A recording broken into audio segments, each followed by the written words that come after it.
নমস্কার বন্ধুরা, আমার প্রিয় ছাত্রছাত্রীরা, তোমরা সবাই কেমন আছো? আশা করি সবাই ভালো আছো। তো তোমাদেরকে প্রথমত লিটারেচার স্টাডি অ্যাট হোমের চ্যানেল থেকে জানাই আমার অন্তরের অন্তঃস্থল থেকে অভিনন্দন এবং শুভেচ্ছা আমাদের পাশে থাকার জন্য এবং আমাদেরকে মোটিভেট করার জন্য এই সমস্ত লেকচারগুলি তোমাদের সামনে তুলে ধরতে। এবং তোমরা জানো আমরা সেরকম তোমাদের এই সমস্ত এক্সপেকটেশনগুলোকে ফুলফিল করতে আমরা ক্রমান্বয়ে আমরা কিন্তু ভিডিওগুলো আপলোড করে চলেছি এবং আমরা খুব আনন্দিত যে তোমরা আমাদের পাশে রয়েছো এবং এইভাবে আমাদের জার্নি চলতে থাকুক এবং আমরা তোমাদেরকে যতটুকু পারি আমাদের থেকে 100 দিয়ে তোমাদেরকে হেল্প করার চেষ্টা করব। তো আজকের আলোচনায় আমরা পেপার 1 থেকে আরও একটি অনবদ্য টপিকের অবতরণ করতে চলেছি। আজকের টপিকটি সত্যি একটি আকর্ষণীয় টপিক। এই টপিকটি আমি শুধু ইউজিসি নেট বা সেটের কথা বলবো না, আমাদের দৈনন্দিন জীবনে এই বিশেষ টপিকটির কিন্তু যথেষ্ট গুরুত্ব রয়েছে। আমরা এই টপিকটির নাম রিভিল করব না, আমরা প্রথমত বলতে চাইছি এই জিনিসটি কি অ্যাকচুয়ালি। দেখো, এটি হচ্ছে এমন একটি বিশেষ গুণ বা কোয়ালিটি যেটা এই আর্থের যত প্রাণী রয়েছে তাদের মধ্যে কেবলমাত্র হিউম্যান বিং বা মনুষ্য সমাজের কাছে এই বিশেষ গুণটি রয়েছে এবং এই বিশেষ গুণের জন্য আমরা সবার থেকে ডিফারেন্ট এবং আমরা মনে হয় যে আমরা একটু অ্যাডভান্স তাদের থেকে। ওকে, তো এই জিনিসটা আসলে কি এবং এটি এমন একটি জিনিস যেটা ছাড়া হয়তো আমাদের একটা মুহূর্ত হয়তো আমরা ঠিক করে চলতে পারতাম না। আমরা একে অপরের সাথে আমাদের যে বন্ডিং হয় জীবনে, সেই বন্ডিংটুকু হতে পারবে না। আসলে আমাদের আজকের আলোচনার টপিক হিসেবে রয়েছে ইউজিসি নেটের 4th ইউনিট, কমিউনিকেশন। ওকে, সংযোগ, যোগাযোগ, কথোপকথন, এই বিশেষ টপিকটি। তবে আমরা ইউজিসি নেটের যদি কোয়েশ্চেন প্যাটার্ন দেখি তাহলে একটু বলার থাকে, কারণ এর পূর্বে বিশেষ করে যখন এনটিএ নেট আসার আগে তার পূর্ব মুহূর্তে আমরা এই বিশেষ ইউনিট থেকে খুব ফ্যাক্ট বিশেষ কোয়েশ্চেন দেখতে পেতাম, বিশেষ করে কোনো বিশেষ ম্যাটারকে নিয়ে বা কোনো বিশেষ নিউজকে নিয়ে এবং কোনো বিশেষ ইনস্ট্রুমেন্টকে নিয়ে। কিন্তু এনটিএ নেট আসার পর একটা আমূল পরিবর্তন আসে। এখানে আমরা দেখতে পাই তারা টপিকটার ভেতরে অধিকভাবে ঢোকার চেষ্টা করছে। বিশেষ করে কমিউনিকেশন জিনিসটা কি সেটাকে বিভিন্নভাবে ডিকোড করতে বলছে, অর্থাৎ তারা বিভিন্নভাবে আমাদেরকে সেই জিনিসটা কতটা আমরা ওয়াকিবহল তার সম্পর্কে সেটা জানতে চাইছে, সেরকম রিলেটেড কোয়েশ্চেন আসছে। এছাড়া নেচার কেমন হয়, অর্থাৎ কমিউনিকেশন করতে গেলে যে সমস্ত নেচার ক্যারেক্টারিস্টিক্স থাকে সেগুলো থেকে আসছে। তাছাড়া ফাংশন, এমনকি টাইপস অফ কমিউনিকেশন, এছাড়া রয়েছে ব্যারিয়ার্স এবং আরও অন্যান্য, যেমন ধরো মনে করো বিভিন্ন টার্ম রয়েছে এই রিলেটেড। তো আমাদেরকে এগুলো ডিপলি জানতে হবে। তাই আমরা এই কমিউনিকেশনের লেকচারটিকে আমরা কিন্তু পার্টে পার্টে রাখবো। অর্থাৎ প্রথম পার্টে যেটা আমি আজকে আলোচনা করতে চলেছি, এটা মূলত থাকবে তোমাদের ফান্ডামেন্টাল, অর্থাৎ বেসিক জিনিসগুলো যেগুলো কমিউনিকেশনের একেবারে হার্ড কোর বলতে পারি, যেখান থেকে আমরা বিভিন্ন দিকে বেরিয়ে গেছি। ওকে, তো আমরা সেটাকে গুরুত্ব দিয়ে আমরা সেই টপিকগুলোকে আজকে আলোচনা করতে চলেছি। তো আলোচনার পূর্বে আমরা বলে থাকি যে আমাদের এই সমস্ত ছাত্রছাত্রীরা বা বন্ধুরা যারা আমাদের সাথে যুক্ত রয়েছে, যারা আমাদের ভিডিও রেগুলারলি দেখো এবং আমাদের এই ভিডিওগুলি থেকে উপকার তোমরা নিজে হয়েছো এবং আমাদেরকে জানিয়েছো, এটা খুব ভালো লাগে। তাই তোমাদের সুবিধার্থে আমরা দুটো গ্রুপ বানিয়েছি, একটা হচ্ছে একটা হোয়াটসঅ্যাপ গ্রুপ এবং একটা টেলিগ্রাম গ্রুপ। যেই সমস্ত গ্রুপে আমরা কি করি, এই যে লেকচারগুলো আমরা এখানে তোমাদের সামনে উপস্থাপিত করছি তার জন্য আমরা কিছু পিডিএফ ম্যাটেরিয়াল ইউজ করি, যেগুলো স্লাইড হিসেবে তোমরা দেখতে পাও তোমাদের স্ক্রিনে। তো সেগুলোকে অনেকে কী করে সেই ভিডিওগুলি দেখতে দেখতে লেখে এবং তারা পজ করতে থাকে, তাতে অনেক সময় চলে যায়। তাই সেই সময় সাশ্রয়ের জন্য আমরা দুটো গ্রুপ করেছি, যাতে সেখানে আমরা ইজিলি যে কোনো ভিডিও আপলোড হওয়ার পর পিডিএফগুলো দিয়ে দিতে পারি, তোমাদের উপকার হয়। তো তার জন্য তোমাদের যদি মনে হয়ে থাকে তাহলে তোমরা জয়েন করতে পারো গ্রুপ দুটি। আমি ডিসক্রিপশন বক্সে ভিডিওর নিচে দেখবে, তোমরা কিন্তু সেখানে পেয়ে যাবে। সেখানে শুধুমাত্র এটার বাদেও নয়, আমরা পেপার ওয়ান রিলেটেড অন্যান্য soft material, PDF file, previous ইয়ারের কোয়েশ্চেন এগুলো আমি প্রদান করি। এছাড়া নেট রিলেটেড আরও আমাদের আপডেটস, কোনো এক্সাম সম্পর্কে আমরা বলে থাকি। ওকে, তো আর বিশেষ কথা বলবো না, আমরা চলো সরাসরি টপিকে যাচ্ছি। তোমরা স্লাইডে দেখো, আমি স্লাইডটাকে তোমাদের সামনে তুলে ধরছি। সবার প্রথমে আমাদেরকে দেখতে হবে যে কমিউনিকেশনের অর্থটা কী, অর্থাৎ কমিউনিকেশন কথাটি কোথা থেকে এসছে বা আমরা কমিউনিকেশন বলতে কি বুঝি। The word communication is derived from the Latin words, দুটো ল্যাটিন শব্দ থেকে এসছে। এক হচ্ছে কমিউনিকিয়ারে, COMMUNICARE, অ্যান্ড ওয়ার্ড কমিউনিকেশিও। এবং তার পাশাপাশি এই ল্যাটিন ওয়ার্ডসের সাথে আরও একটি ফ্রেঞ্চ ওয়ার্ড এর সাথে যুক্ত রয়েছে, সেটা হচ্ছে কমিউনিকেশন, বাট এর স্পেলিংটা ডিফারেন্ট রয়েছে। এখানে এমটা কিন্তু ডাবল নয়, কমিউনিকেশন। আসলে এই শব্দগুলির অর্থ যে দাঁড়ায় তা হচ্ছে টু শেয়ার, অর্থাৎ আদান প্রদান করা। তো আমরা কমিউনিকেশনের অর্থ হিসাবে যেটা আমরা বলে থাকি তা হচ্ছে এক ব্যক্তির সাথে আরেকটি ব্যক্তির আদান প্রদানের মাধ্যম, এইটা হচ্ছে কমিউনিকেশন। এই communication is the most integral part of human nature. মানুষের তাদের জীবনে সবথেকে একটা অধিক গুরুত্বপূর্ণ একটা অন্তর্নিহিত অংশ বলতে পারা যায় এই কমিউনিকেশনকে। No meaningful understanding is possible without communication. কোনো অর্থবহ বোঝাপড়াটাই সম্ভব হতো না যদি না এই কমিউনিকেশনটা আমাদের সাথে থাকতো। Of all the creatures, man has the ability and power to express in words. সমস্ত প্রাণী জগতের মধ্যে কেবলমাত্র এই মনুষ্য জগতের কাছে এই ক্ষমতা রয়েছে যেখানে তারা ভাষার ব্যবহারের মাধ্যমে একে অপরের সাথে যোগাযোগ করতে পারে। এই কমিউনিকেশন এর অর্থ হচ্ছে এক্সচেঞ্জিং আইডিয়াস উইথ সামওয়ান। কারোর সাথে আমাদের যে ধারণা, আমরা যে ভাবছি, আমাদের চিন্তা শক্তি আমরা যদি নিজেদের কাছে রাখি তাহলে তো আমরা আমাদের জীবনে আমাদের যে সাথে মানুষগুলো আছে তাদের সাথে যে একটা বন্ডিং, একটা সম্পর্ক গড়ে উঠবে তা কিন্তু হয়ে ওঠে না।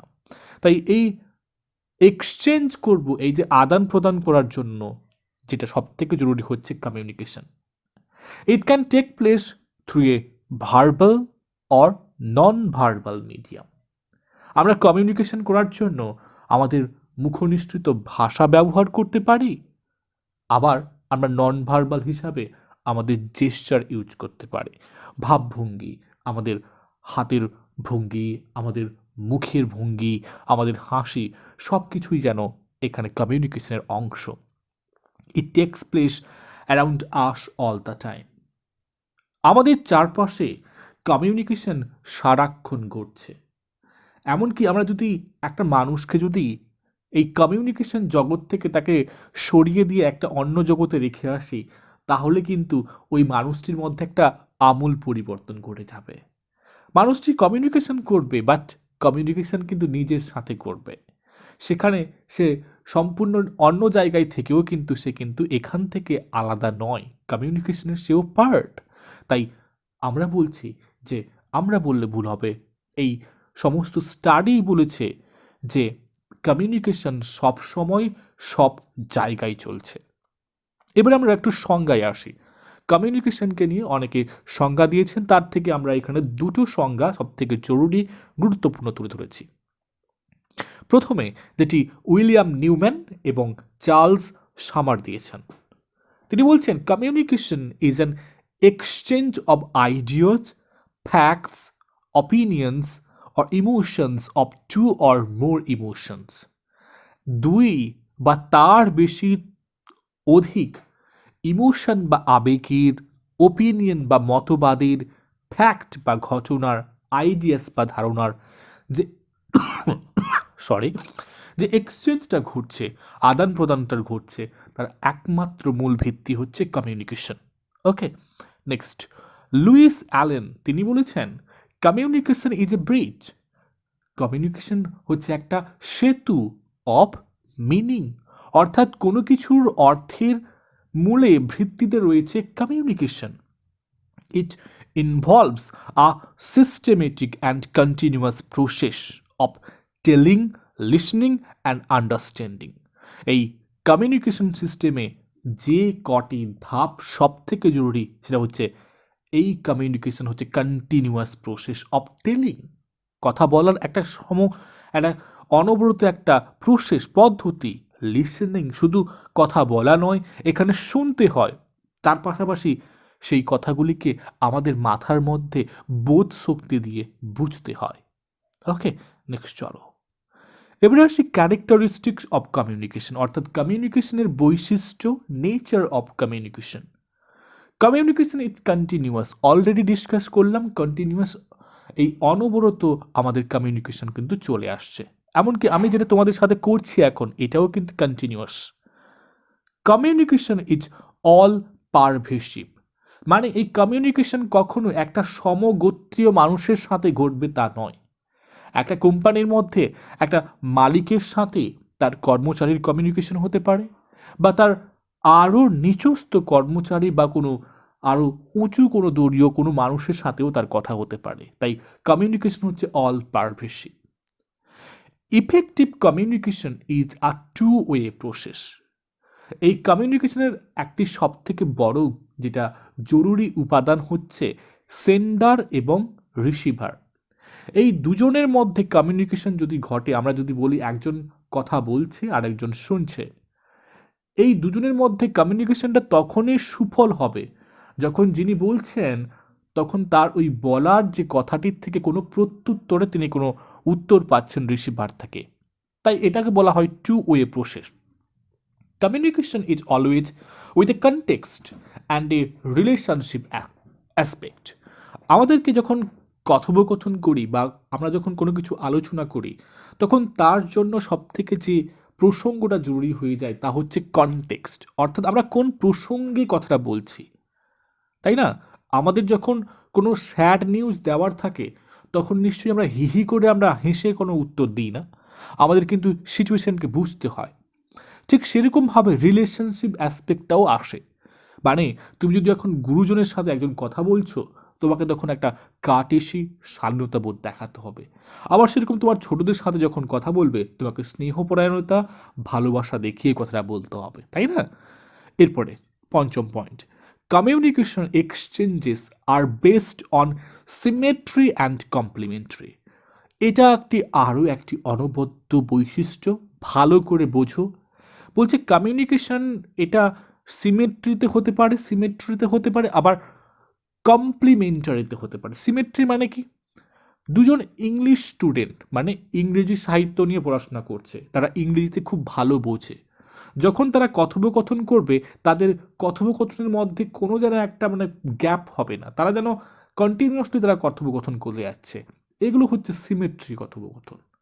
কিন্তু যখন একবার ভাবো একটা ইংলিশের স্টুডেন্ট আর একটা ম্যাথের স্টুডেন্ট, যে ম্যাথের স্টুডেন্ট সে মোটামুটি একটু আধটু ভালো করে জানে, খুব একটা জানা নেই ইংরেজি, আর অন্যদিকে ইংলিশ ভালো জানে, তো এই দুজনে যখন কথোপকথন হবে যখন যে ম্যাথের স্টুডেন্টটি যখন তার ম্যাথমেটিক্যাল প্রবলেম নিয়ে বলবে, হয়তো ইংলিশ স্টুডেন্টটি সেটা জানে না ততটা, তখন সে কিন্তু বোঝার চেষ্টা করবে। অন্যদিকে যখন ইংলিশের ছেলেটি কথা বলবে তখন ইংলিশের প্রসঙ্গে তখন ম্যাথমেটিক্যাল স্টুডেন্টটি সে তার বোঝার চেষ্টা করবে, তখন একে অপরের পরিপূরক হয়ে যাবে। তাই এটাকে বলা হয় কমপ্লিমেন্টারি। ওকে, এরপরে communication can also be conducted through gestures. অবশ্যই আমাদের দেহভঙ্গির মাধ্যমে কমিউনিকেশন হয়ে থাকে। Communication is of different types. Communication বিভিন্ন ধরনের হয়ে থাকে, যেরকম হচ্ছে ভার্বাল, নন ভার্বাল, এছাড়া রয়েছে ফর্মাল, ইনফর্মাল, আরও অনেক ভাগ রয়েছে। এগুলো আমরা ধাপে ধাপে আসবো একের পর এক করে। এরপরে বলছি communication is a purposive process. Yes, communication একটা উদ্দেশ্যনিত একটা পদ্ধতি। আমরা কমিউনিকেশনে আমরা যখন কথা বলি কারোর সাথে, আমাদের কিছু উদ্দেশ্য থাকে। হয়তো আমার মনে কিছু আনন্দ হচ্ছে, কোনো বিশেষ আমি সফলতা অর্জন করেছি, তখন আমি সেটাকে শোনাবো, আমি বলবো, মানে আমার এই সার্থকতা জানাবো, তো এটাও হচ্ছে একটা পারপাস। আবার আমার কিছু দরকার রয়েছে, তার জন্য কিছু আমি চাইবো, তার জন্যও পারপাস। কমিউনিকেশন অবশ্যই প্রয়োজন। Communication is A psycho social process. তোমাকে সাইকোলজি বুঝতে হবে, কোন মানুষটি কেমন কথা শুনতে চায়, সমাজে কোন কথাটি যুক্তিযুক্ত, এগুলো কিন্তু কমিউনিকেশনের আরও একটি part.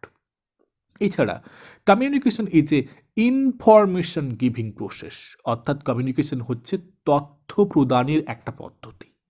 Next, objectives of communication, অর্থাৎ আমরা যে উদ্দেশ্য, কমিউনিকেশন কেন করব, এর আসল প্রয়োজনীয়তা কি তা নিয়ে বলি।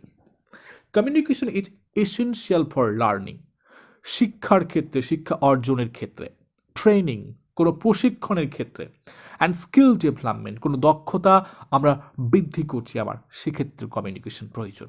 ভেবে নাও কেন দরকার কমিউনিকেশন, তাহলে কতটা জরুরি। Communication helps in the flow of knowledge from one person to another through the process of sending a message and receiving response. একজন বেশি অধিক শিক্ষিত একজন ব্যক্তি আর একজন স্বল্প শিক্ষিত ব্যক্তি, এই দুজনের যখন কথোপকথন ঘটবে, যখন একজনের অজানা তথ্য অন্যজনের কাছ থেকে জানবে, তাহলে তাদের যে নলেজ, অ্যাকুয়ারিং নলেজ, এই যে জ্ঞানের সঞ্চালন, সেটাও ঘটবে। তারপরে it is essential for planning which helps in fulfilling targets and aims. কোনো বিশেষ কাজ, তার জন্য আমাদের দরকার হচ্ছে পরিকল্পনা, আর এই পরিকল্পনার জন্য যেটা দরকার সেটা হচ্ছে কমিউনিকেশন। এই প্ল্যানিংয়ের ক্ষেত্রে কমিউনিকেশন কিন্তু আরও একটি অনবদ্য উপাদান। এছাড়া communication helps in spreading awareness about the surroundings, new ideas and techniques. এই কমিউনিকেশনের ক্ষেত্রে তোমার যদি সেই মহরতটা, সেই ইমারতটা হাসিল হয়ে থাকে, তুমি মানুষদেরকে সতর্কিত করতে পারবে, এছাড়া তুমি মানুষদেরকে নতুন ধরনের আইডিয়া দিতে পারবে, তুমি যদি ফ্লুয়েন্ট হয়ে থাকো, টেকনিক্যালি তুমি সাউন্ড হতে থাকো, তাই না?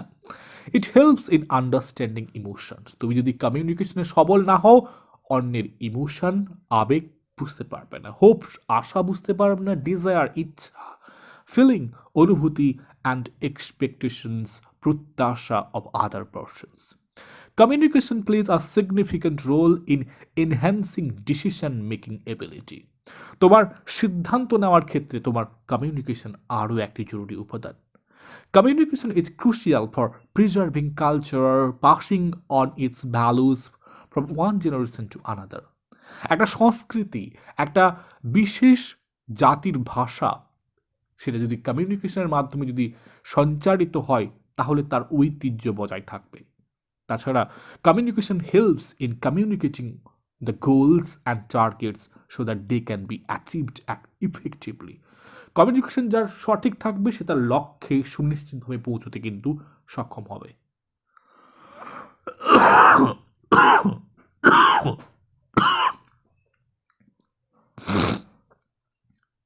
Number 9, communication helps in quick judgment and its implementation.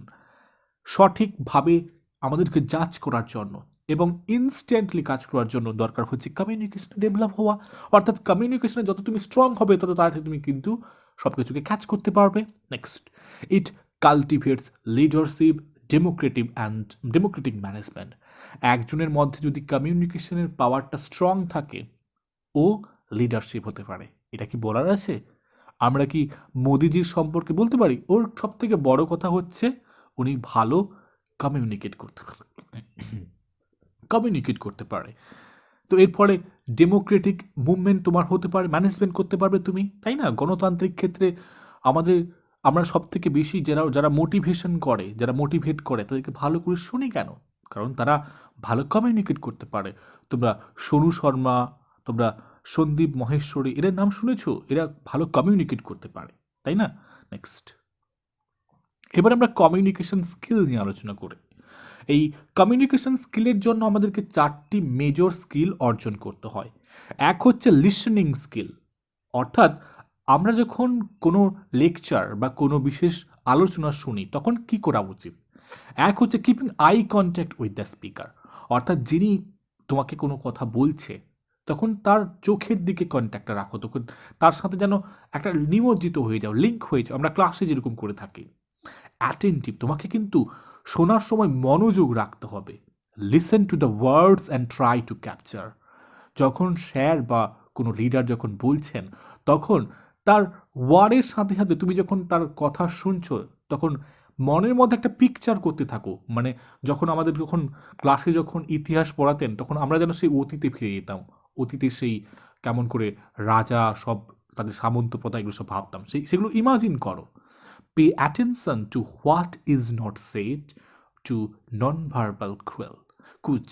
তো যখন শিক্ষক মহাশয় পড়াতে পড়াতে বা কোনো যখন পড়াচ্ছেন, তখন তারা কিন্তু কিছু অ্যাটিটিউড ইউজ করেন, কিছু দেহভঙ্গি ইউজ করেন, সেগুলোরও কিছু মিনিং থাকে, তো সেগুলোকেও লক্ষ্য করতে হবে। এবার আসি speaking skill. Speak with sincerity and passion. যখন কোনো কিছু বলবে, তখন তোমার মধ্যে কিন্তু সিনসিয়ারনেস থাকতে হবে এবং আবেগটাও থাকতে হবে। তারপরে ফ্লুয়েন্সি, অর্থাৎ স্পষ্ট হতে হবে, জড়তা থাকলে হবে না। Interact with your audience. এবারে আমরা যখন কথা বলি, কন্টিনিউয়াস যদি বলে যাই, তাহলে কিন্তু রিডাররা বা লিসনাররা সব বোরিং হয়ে যাবে। তাই জন্য আমাদেরকে কিন্তু ইন্টারেক্ট করতে হবে অডিয়েন্সের সাথে। কি তোমরা পারছো তো, কি শোনা যাচ্ছে তো, এগুলো কিন্তু বলতে হয়। তারপরে close your speech in a memorable way. যখন কোনো স্পিচ দিচ্ছ, তখন যেমন শুরু করতে তুমি যখন খুব সুন্দরভাবে গুছিয়ে বলো, অন্তিমটা শেষটাও তোমাকে কিন্তু সেরকম করতে হবে। Writing skill. রাইটিং স্কিলের ক্ষেত্রে প্রথম হচ্ছে make use of wide vocabulary. প্রথমত তোমাকে ভোকাবুলারিতে স্ট্রং হতে পারে, what ever maybe, it is in Bengali, it is in English, Hindi, vocabulary তোমাকে স্ট্রং হতে হবে। Express your thoughts confidently. তোমার মনের মধ্যে যে চিন্তা শক্তি রয়েছে, তোমাকে কিন্তু কনফিডেন্টের সহিত বলতে হবে। তোমার মধ্যে যদি থাকে কৃপণতা যে না আমি এটাকে বলতে পারবো না ঠিক করে, আমি কি গুছিয়ে বলতে পারবো বা গুছিয়ে লিখতে পারবো, তাহলে কিন্তু হবে না। কনফিডেন্ট চাই, কনফিডেন্ট হয় মন থেকেই। ফার্স্ট ড্রাফটস আর নেভার পারফেক্ট। যখন তুমি বিশেষ কোনো কবিতা লিখতে যাচ্ছ, উপন্যাস লিখতে যাচ্ছ, প্রথম যে লেখাটা সবসময় মনে করবে যে ওটা ঠিক নয়, ওটা পারফেক্ট নয়। এমনকি অনেক রাইটার আছে যারা প্রায় অনেকবার লিখে সেগুলোকে ফেলে দিয়ে আবার লেখা শুরু করেছেন। এরকম তোমাকেও করতে হবে, কারণ বেস্ট হতে হলে তোমার নিজের লেখাকে নিজেকে পড়তে হবে, নিজের লেখার মধ্যে তোমাকে চেঞ্জ আনতে হবে। Next, develop a unique writing style. এবং তোমার লেখার মধ্যে একটা নতুন স্টাইল থাকবে। স্টাইল মানে এই নয় যে তুমি বাক্যকে হাফ রেখে দিয়েছো, মানে তুমি ভাবছো আমি ইউনিক স্টাইল করছি। No no, that's not. লেখার স্টাইল চেঞ্জ হয়। কেউ ভালো ভালো ওয়ার্ড ইউজ করতে পারে, কেউ সুন্দর সুন্দর গ্রামাটিক্যাল ইউজ করতে পারে, বা আরও তাদের অনেক রকম তারা ফিগার অফ স্পিচ ইউজ করতে পারে, বিভিন্ন রকম ইউজ করতে পারে। তারপরে রিডিং স্কিল। রিডিং স্কিলের সব থেকে বড় জরুরি হচ্ছে ডিকোডিং, অর্থাৎ তুমি সেন্টেন্সটিকে পড়ে তুমি কতটুকু সেখান থেকে অর্থ বুঝতে পারলে, ডিকোড করতে পারলে। তারপরে ফ্লুয়েন্সি, যেমনভাবে কথা বলতে গেলে যেটা আমাদের যেরকম ফ্লুয়েন্সি লাগে, সেরকম পড়তে গেলেও আমাদেরকে পড়ার ফ্লুয়েন্সি থাকা উচিত। তারপরে হচ্ছে অবশ্যই ভোক্যাবুলারি, এবং তারপরে হচ্ছে যেটা সব থেকে জরুরি, ওয়ার্কিং মেমোরি অ্যান্ড অ্যাটেনশন। তুমি কোনো কিছু পড়লে তারপরে সেটাকে যদি বোধগম্য না করো, মনোযোগ না দাও, তাহলে কি করে হবে? তাই এই স্কিলগুলো হচ্ছে সব থেকে জরুরি। আমার মনে হয় এই স্কিলগুলো আমাদের মধ্যে কোথাও না কোথাও একটু হলেও বা কারোর বেশি হলেও খামতি রয়েছে। তাই এগুলোকে অবশ্যই জোর দেবে। সবাই এটাকে মাথায় রাখো, not only for net purpose but for your own study purpose. Okay, next, এবারে আসি এলিমেন্টস অফ কমিউনিকেশন, অর্থাৎ কমিউনিকেশনের ক্ষেত্রে আমরা যে সমস্ত উপাদানগুলো ব্যবহার করি। প্রথমত হচ্ছে source or sender or Messenger, অর্থাৎ সব থেকে জরুরি যেটা হচ্ছে সেন্ডার, যিনি বার্তা প্রেরণ করেন। The origin of any message is called source, অর্থাৎ কোনো বার্তার উৎপত্তি স্থলকেই তো বলবে সেন্ড বা সোর্স, উৎপত্তি। When an individual becomes a source, he is called messenger. যখন একজন ব্যক্তি, যখন সে কোনো বার্তার প্রদানকারক হয়ে যায়, তাকেই বলবো আমরা মেসেঞ্জার বা সেন্ডার। এরপর আসি message. It is a stimuli which is being sent by messenger, অর্থাৎ এটা হচ্ছে এমন এক উদ্দীপনা, এমন এক, যেটা আমরা আইডিয়াস ওপিনিয়ন বলি, যেটা একজন সেন্ডার প্রদান করে, এটা মেসেজ বলে। ইট মে বি ভার্বাল, এটা ভাষাযুক্ত হলে ভার্বাল, নন ভার্বাল হলে নন ভার্বাল। এছাড়া it can be communicated through chart, poster, pamphlet. এটা আমরা চার্টের মাধ্যমে, পোস্টারের মাধ্যমেও করতে পারি, মেসেজটাকে সেন্ড করতে পারি। এনকোডিং, এনকোডিং কি? The process of using symbols to express the idea of feeling and ciphering a message.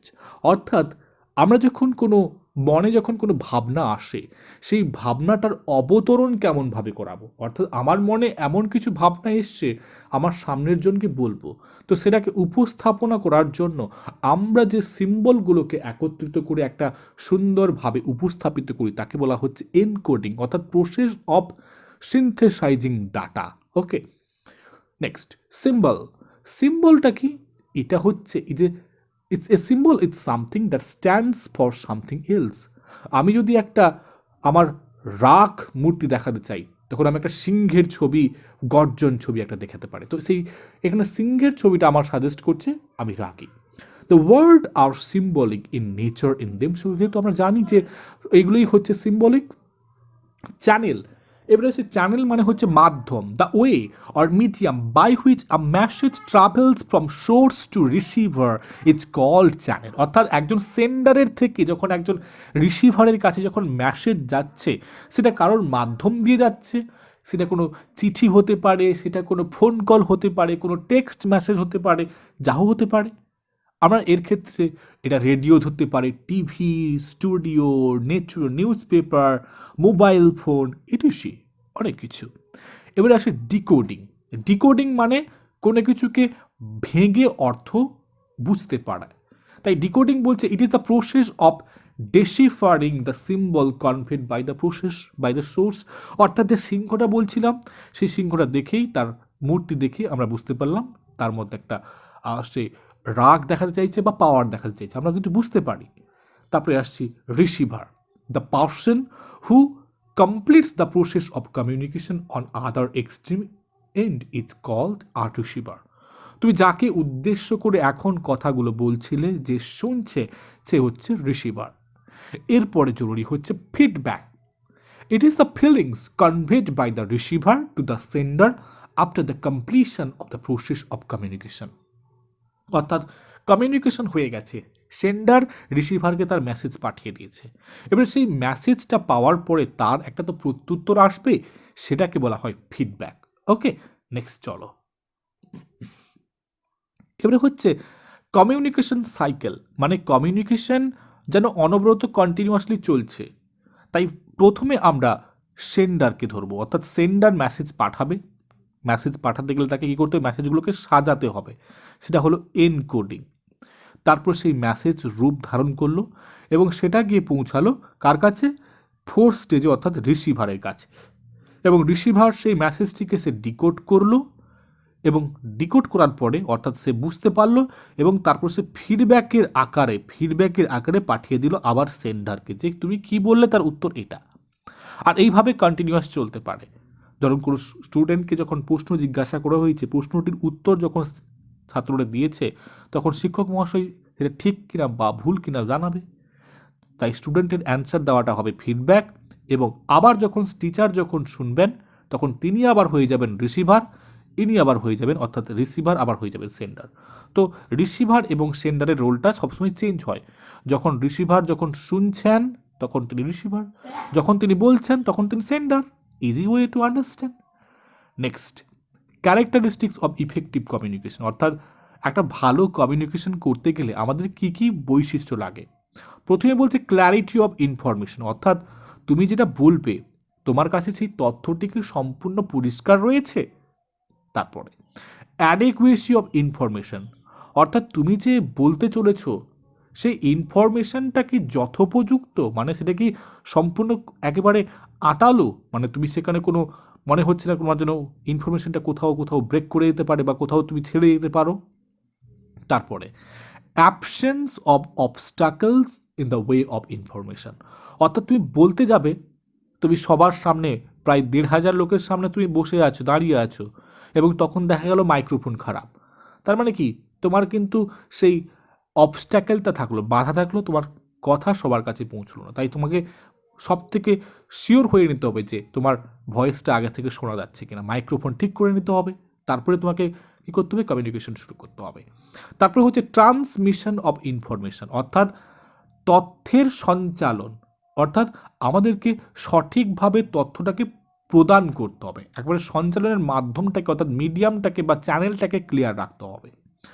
তারপরে হচ্ছে যে temporal adequacy of the information, অর্থাৎ আমাদেরকে গলার টেম্পো, গলার ভয়েসটাকেও কিন্তু ইনফরমেশন প্রদানের ক্ষেত্রে জরুরি হয়ে যায়।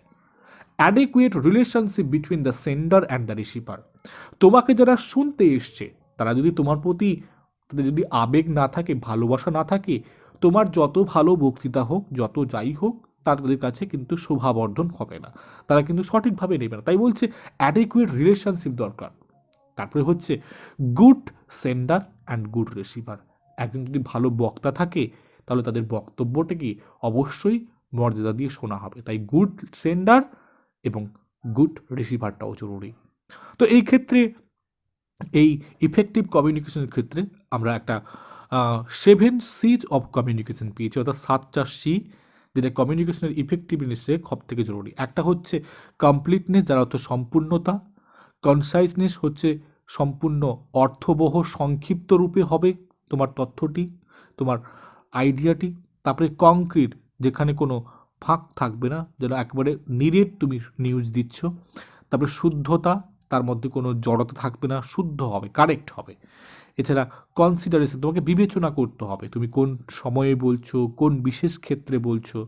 তারপরে ক্ল্যারিটি, অর্থাৎ তোমার মধ্যে যেন কোনো, তুমি যে আইডিয়া দিচ্ছ সেখানে কোনো সিক্রেট আইডিয়া বা কোনো লোকের কাছ থেকে চুরি করা আইডিয়া এরকম না হয়ে থাকে। এছাড়া তারপরে অবশ্য থাকে ভদ্রতা, মানে তুমি যে কমিউনিকেশন করছো কারোর সাথে, তুমি কারোর সাথে কথা বলছো, সেখানে যদি তোমার সৌহার্দ্যবোধটা না থাকে তাহলে কিন্তু সেক্ষেত্রেও কিন্তু ইফেক্টিভ কমিউনিকেশন হয় না। এরপর আমরা চলে আসছি শেষ ধাপে, সেটা হচ্ছে ব্যারিয়ার্স অফ কমিউনিকেশন, অর্থাৎ কমিউনিকেশন করতে গেলে যে সমস্ত বাধার আমরা সম্মুখীন হই। প্রথমে হচ্ছে ফিজিক্যাল অর এনভায়রনমেন্টাল ব্যারিয়ার। তো এই ফিজিক্যাল এনভায়রনমেন্টাল ব্যারিয়ার বিভিন্নভাবে হয়ে থাকে। সময় যদি আমরা ঠিকঠাক যদি মেনটেন না করি তাতেও হবে, প্লেস, সঠিক জায়গা বাছন না করলে, তারপরে স্পেস, সেখানে ঠিক করে ফাঁকা না থাকলে, ক্লাইমেট, ওয়েদার, নয়েজ, এগুলো সবগুলোই কিন্তু আসবে। এবার আসছি barriers caused by wrong choice medium, অর্থাৎ আমরা যে মিডিয়ামটা ইউজ করছি, একটু আগে বলছিলাম 1000-1500 জনের সামনে যদি আমরা মুখে বলতে চাই তাহলে কি শোনা যাবে? নিশ্চয়ই নয়। সেখানে কিন্তু আমাদেরকে চয়েস করতে হবে রাইট মিডিয়াম, অর্থাৎ চ্যানেল দেখতে হবে। এরপর আসছে সিমেন্টিক বেরিয়ার, মানে এখানে কেউ একজন বক্তা, তার মনে তো এসছে কথাটি, কিন্তু সে সঠিকভাবে ভাবতে পারছে না, সে সেটাকে কিন্তু স্ট্রংলি একটা ভালোভাবে উপস্থাপন করানোর জন্য যে একটা সুন্দরভাবে কথাগুলোকে সাজিয়ে নিতে হয়, তারপরে বলতে হয়, সেটা পারে না। তাই এটাকে বলা হয় সিমেন্টিক বেরিয়ার। তারপরে আসছে কালচার বেরিয়ার বা কালচারাল বেরিয়ার্স। এখানে বিভিন্ন ধরনের সংস্কৃতি, বিভিন্ন ধরনের আমাদের সমাজ রয়েছে। তো কোনো জাতির মানুষ কোনো জাতিকে যদি মানে নিজেদের অ্যাকসেপ্ট না করতে পারে, সেক্ষেত্রেও কিন্তু হয়ে থাকে। যখন একজন হিন্দুরা যখন আমরা বক্তৃতা দেয় দেখি হিন্দুরা, তখন আবার মুসলিমরা ঠিক করে শোনে না, আবার সেই একই রকমভাবে মুসলিমরা দিলে হিন্দুরা শোনে না। তো এই ক্ষেত্রে এটাও হয়ে থাকে, যদিও এমনও অনেক আছে যারা মুসলিম হোক, হিন্দু হোক, এগুলো বিচার হয় না, কিন্তু এইটা কিন্তু কমিউনিকেশনের ক্ষেত্রে একটা ব্যারিয়ার হয়েও আসে কোথাও না কোথাও। তারপর হচ্ছে সাইকোলজিক্যাল অ্যাটিচিউডনাল ব্যারিয়ার, তোমার মনস্তাত্ত্বিক দিক দিয়ে তোমার এটা ব্যারিয়ার হতে পারে। তোমার সামনের জন হয়তো স্বল্প শিক্ষিত আর তুমি হচ্ছে অধিক শিক্ষিত, তখন সেই কমিউনিকেশনের ক্ষেত্রে তুমি কিন্তু সেই একই জায়গায় একই আসনে বসিয়ে নিজে কথা বলবে না, তখন তোমার কাছে একটা সাইকোলজিক্যাল একটা ব্যারিয়ার থাকবে যে তুমি নিজেকে অনেক গর্বিত, অনেক বড় মনে করতে পারো, সেটাকে যেন না হয়ে থাকে, তাহলে কিন্তু কমিউনিকেশনের ক্ষেত্রে একটা একটা ব্যারিয়ার আসে। এরপর হচ্ছে barrier caused by varying perception of reality. তুমি যে কমিউনিকেশন করতে গিয়ে যে কথাটি, তুমি যে বিশেষ বার্তাটি দিলে, সেই বার্তাটি যারা রিসিভার সে কেমনভাবে নিয়েছে, সে যদি সঠিকভাবে নিতে পারে তাহলে রাইট, কমিউনিকেশন পারফেক্ট হয়েছে। যদি তা না পারে তাহলে কিন্তু কমিউনিকেশনের ব্যাঘাত ঘটে। তো আমরা আজকে এই পর্যন্ত রাখছি, এরপরের লেকচারে আমরা বাকিগুলো নিয়ে ফিরে আসব। ততক্ষণ সবাই খুব ভালো থাকো, সুস্থ থাকো এবং সাবধানে থেকো। ধন্যবাদ।